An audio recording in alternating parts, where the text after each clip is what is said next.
Siz ham go'zal va sog'lom yuz terisiga ega bo'lishni xohlaysizmi?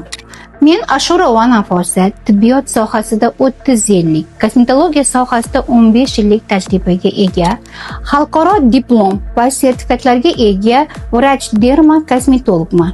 İnsanlarga o'z terisini parvarish qilishda yordam beraman. Shu vaqt ichida ko'plab mijozlarim mamnun bo'lishdi.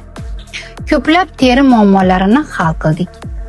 Yoshartiruvchi muolajalarni esa muvaffaqiyatli o'tkazdik va ko'plab mijozlarimning ishonchini qozondik. Endi esa sahifamda terini parvarishlash, ish jarayonlarini va foydali layfhaklarni ko'rib borasiz. Sahifamga obuna bo'ling. Kosmetologga necha yoshdan kelish kerak degan savollar menga juda ham ko'p keladi.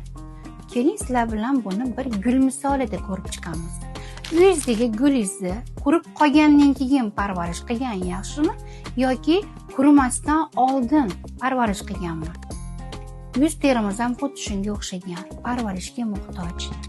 Yuz parvarishini qancha kechiktirsanglar, ham vaqtinglar ketadi, ham pulinglar ketadi. O'z vaqtida qilingan parvarish albatta sizni yosh va go'zal ko'rsatadi. Bilasizmi, oshxonamizda yuzimizni go'zalligi uchun qancha mo'jizalar borligini. Masalan, bitta xom kartoshkani olamiz, qirg'ichdan o'tkazib, suvini sirkitib olamiz. Sirkitilgan suvda kraxmal chiqadi. Kraxmalni ajratib, 4 dona vitamin E kapsulasi, 4 dona vitamin C ampulasini qo'shib aralashtiramiz. Toza yuzimizga surtib, 20 daqiqadan keyin iliq suvda yuvib tashlaymiz. Undan keyin namlantiruvchi kremimizni surtib olamiz. Qarabsizki, yuz teringiz namlangan, oqargan, jozibador ko'rinishga ega bo'ladi. Bitta o'zingiz go'zal bo'lib qolavermasdan yaqinlaringizga jo'natib qo'yishni unutmang. Menga ham agar xohlasangiz bitta yurakcha kutib qolaman.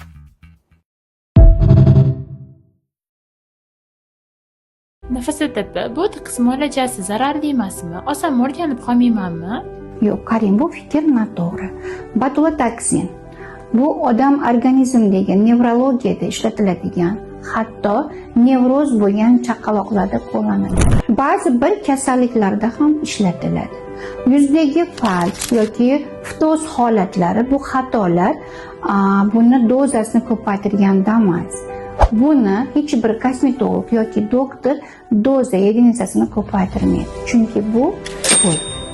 Faqat yuz anatomiyasini yaxshi bilmagan mutaxassis tomonidan qilinganda, yuz mushaklarini to'g'ri topilmaganda, noto'g'ri texnika bilan qilingan paytda bu xatolar o'rtaga chiqadi.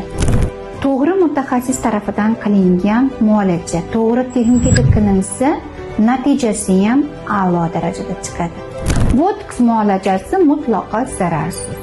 Siz ham yuzingizdagi ajinlar bilan yurmang. Chunki to'g'ri mutaxassis tomonidan to'g'ri texnika bilan qilingan muolajalar natijasi a'lo darajada chiqadi.